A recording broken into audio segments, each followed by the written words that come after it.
Labelle. Laurentides de Labelle. Monsieur le Président, des milliers de personnes reçoivent leur T4 et se rendent compte que les fraudeurs ont demandé la PCU à leur nom. Mais le gouvernement répond absent.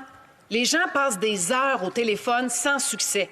C'est plus facile d'obtenir les renseignements personnels des gens pour les fraudes que d'obtenir la ligne à l'Agence du revenu.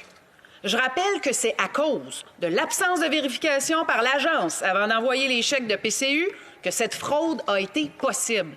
Qu'est-ce que la ministre fait pour corriger la situation et aider les victimes?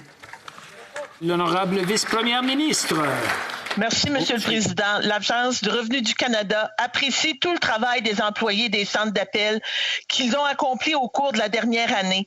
Le volume d'appels a augmenté de 83 % depuis 2020 et ne montre aucun signe de ralentissement en vue de la prochaine saison des impôts.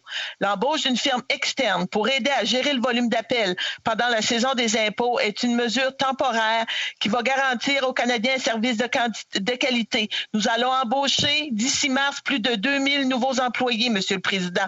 Nous allons augmenter les heures d'appel à l'Agence du revenu. Donc, on va continuer de travailler fort pour bien desservir les Canadiens.